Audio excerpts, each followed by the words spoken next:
ना, खरगे साहब है, तो किसी का नाम लेना गुनाह है क्या?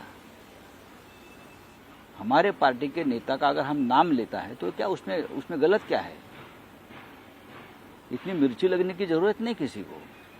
सर, उद्धव ठाकरे जी ने कल धारावी में एक बयान दिया जिसमें उन्होंने कहा कि 2019 में देवेंद्र फडणवीस ने ही कहा था कि वो आदित्य को ग्रूम करेंगे और आने वाले 2.5 साल के बाद वो केंद्र में चले जाएंगे, दिल्ली में चले जाएंगे और मुख्यमंत्री बनाएंगे आदित्य को। देखिए, इसमें कितनी सच्चाई है? ये सच्चाई है, ये पूरी तरह से सच्चाई है।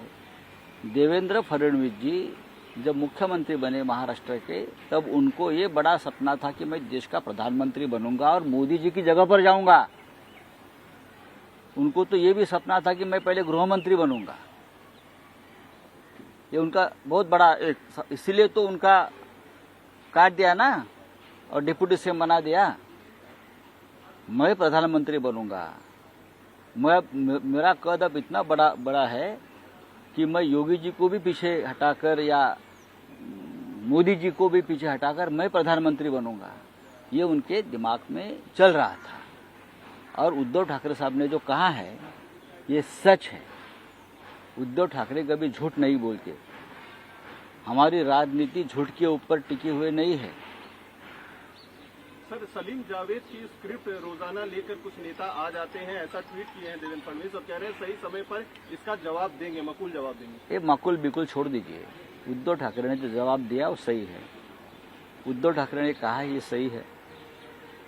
देवेंद्र जी को प्रधानमंत्री और गृह मंत्री पद का बहुत बड़ा सपना उस वक्त आ रहा था, लेकिन मोदी जी और शाह जी ने उनके पैर काट दिए और महाराष्ट्र में डिप्यूटी सीएम बना दिया है। उसका एक वजह ये भी है कि दिल्ली आकर प्रधानमंत्री बनने का ख्वाब लेकर आने का उनका जो एक ख्वाब था वो मोदी और शाह जी ने खत्म कर दिया है। सर, एक ज्वाइंट सभा जो है झारखंड में आज हो रही है जिसमें 14 इंडिया अलायंस के जितने भी घटक दल हैं सभी बड़े वरिष्ठ नेताओं को वहां पर बुलाया गया है। आपकी पार्टी से उद्धव ठाकरे जी को जो है आमंत्रित किया गया था। ये बात सही है कि झारखंड में इंडिया अलायंस का एक रैली आज हो रही है और हेमंत सोरेन जी की तरफ से उनकी पत्नी बहन जी हमारी, मेरे से भी बात हो गई, उद्धव ठाकरे साहब से भी बात हो गई। लेकिन आप देख रहे हो कि महाराष्ट्र में चुनाव प्रचार चरम पर है। आज भी उद्धव ठाकरे मुंबई से बाहर जा रहे हैं, लेकिन हमने ये सोचा है कि हमारे पार्टी की तरफ से कोई ना कोई वहां पहुंच जाए। ये बात सही है। सर, अनिल बोंडे जो राज्यसभा सांसद हैं बीजेपी के, उन्होंने अमरावती में कहा कि जो टिप्पणी आपने उनके ऊपर कही थी उसके लिए अगर छत्रपति शिवाजी महाराज होते तो आपकी जबान काट दी जाती, बाला साहब ठाकरे होते तो कान के नीचे बजाते। इस बयान को कैसे देखते हैं? कौन बोंडे?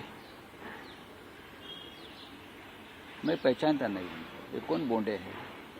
एक बोंडे हमारे पास था, शायद वही हो सकता है जो हमारे पार्टी में हमारे सामने नाक रगड़कर हर चुनाव में सीट मांगता था और हम उनको सीट देते थे। अब शायद बीजेपी में होगा, वही होगा, तो मैं उसके ऊपर बात नहीं करूँगा। भाजपकडे पंतप्रधानांसाठी एकच चेहरा, मात्र इंडिया अलायन्सकडे अनेक खूप चेहरे आहेत।